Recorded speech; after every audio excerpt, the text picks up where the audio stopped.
Starting में जब muscular dystrophy किसी बच्चे को होती है तो उसको पहचानना जो है और जल्दी पहचानना जो है बहुत ही ज़रूरी होता है, क्योंकि जितना आगे टाइम बढ़ता है उसमें जो मसल्स की जो वीकनेस होती है, मसल्स में जो डैमेज होता है वो बढ़ता चला जाता है, फिर उसकी रिकवरी भी उतनी ही मुश्किल होती है। तो किस तरह से हम पहचान सकते हैं अर्ली एज में कि बच्चे को मस्कुलर डिस्ट्रॉफी है या इसको किसी दूसरी प्रॉब्लम से जो है चलने में, उठने बैठने में प्रॉब्लम हो रही है। तो डीएमडी बच्चों में, क्योंकि जो मस्कुलर डिस्ट्रॉफी होती है वो ड्यूशन मस्कुलर डिस्ट्रॉफी होती है जिसको डीएमडी कहते हैं। तो डीएमडी वाला जो बच्चा होता है उसमें कुछ सिम्टम्स होते हैं और इन सिम्टम्स को पहचानना बहुत ही ज़रूरी है। इसमें जो पहला सिम्टम होता है जो बच्चे को स्टार्टिंग में होता है, बच्चा चलते चलते गिर जाता है या थोड़ा भी डिसबैलेंस होगा या ऊंचा नीचा जगह जहाँ पर भी बच्चे को दिखेगी वो वहाँ पर गिर जाएगा, डिसबैलेंस हो जाएगा। ये एक बहुत ही मेन सिम्टम होता है मस्कुलर डिस्ट्रॉफी का।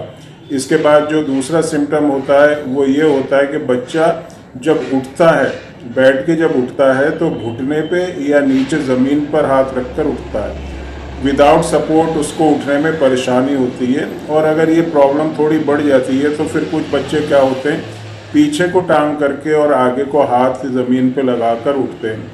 इसका मतलब ये होता है कि उनकी मसल्स में काफ़ी वीकनेस जो है बढ़ चुकी है, डैमेज मसल्स को काफ़ी हो चुकी है।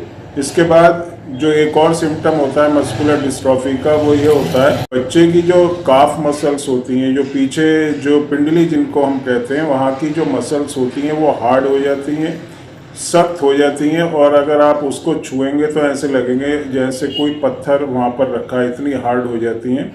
मसल्स इकट्ठी हो जाती हैं, टूट फूट होके मसल्स वहाँ पर इकट्ठी हो जाती हैं। ये एक सिम्टम होता है मस्कुलर डिस्ट्रॉफी का जिसको ड्यूशन मस्कुलर डिस्ट्रॉफी कहते हैं। इसके बाद जो एक और सिम्टम होता है कुछ बच्चों में क्या होता है कि एड़ी उठा के बच्चे चलने लगते हैं, पंजे के ऊपर बच्चा चलता है, पूरा जो पैर है ज़मीन पर रखने में उसे परेशानी होती है। तो ये कुछ सिम्टम्स होते हैं जिनको स्टार्टिंग में अगर आप पहचान लेंगे कि मस्कुलर डिस्ट्रॉफी में क्या क्या सिम्टम होते हैं तो आसानी से अगर जल्दी आप इसको पहचान लेंगे तो उसका उतना ही जल्दी जो है ट्रीटमेंट भी आसानी से हो सकेगा। क्योंकि मस्कुलर डिस्ट्रॉफी में जो ट्रीटमेंट होता है उसमें जितनी देर अगर आप करते हैं, अगर आप कुछ ऐसे डॉक्टर्स को दिखाते हैं, 2-3 साल ऐसे ही वेस्ट करते हैं, क्योंकि डॉक्टर्स भी क्या होता है कि कुछ डॉक्टर्स को भी इस बारे में पता नहीं होता और वो बच्चों को क्या है कि ये विटामिन्स की डिफिशियंसी है, कैल्शियम की कमी है, इस तरह की मेडिसिन चलती रहती हैं 1 साल 2 साल और बच्चों को जो है उससे कोई फ़ायदा नहीं होता। तो अर्ली जो डायग्नोसिस होता है वो बहुत ही ज़रूरी होता है। ये तो एक फिज़िकल डायग्नोसिस है, देख के बच्चे को आप किस तरह से पहचान सकते हैं। इसके बाद फिर उसके टेस्ट होते हैं, जांच होती है। अगर इस तरह की दिक्कत लगती है बच्चे में तो फिर उसकी ब्लड टेस्ट होता है जिसको CPK टेस्ट करते हैं, क्रेटाइन फॉस्फोकाइनेज जो एक एंजाइम होता है उसकी जांच होती है जिसका लेवल 180 या 190 तक होना चाहिए। उससे अगर बढ़ा हुआ लेवल आता है तो बहुत हद तक ये मुमकिन है कि बच्चे को मस्कुलर डिस्ट्रॉफी है।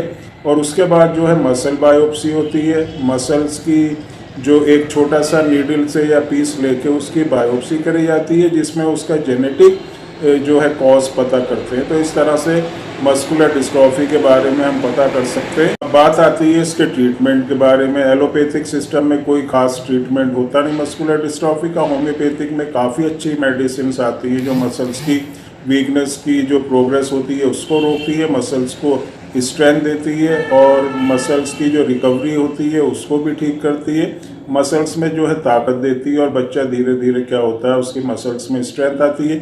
CPK लेवल जो बड़ा होता है वो भी नॉर्मल आने लगता है। तो एक बार अगर किसी को आपके किसी नॉन पर्सन को फैमिली में या आपकी फ्रेंड सर्किल में किसी को इस तरह की किसी बच्चे को अगर प्रॉब्लम है तो व्हाट्सएप नंबर पर एक बार आप कांटेक्ट ज़रूर करें और अपने जो भी आपका बच्चा है जिसको भी ये प्रॉब्लम है तो कोशिश रहती है हमारी कि इस तरह की प्रॉब्लम जो है हम उसको ठीक करें, क्योंकि काफ़ी लंबे टाइम का हमारे पास एक्सपीरियंस है मस्कुलर डिस्ट्रॉफी और ख़ास तौर से जो DMD के जो पेशेंट होते हैं, बच्चे होते हैं, उनके ट्रीटमेंट के और उनकी जो है प्रोग्रेस को रोकने के लिए।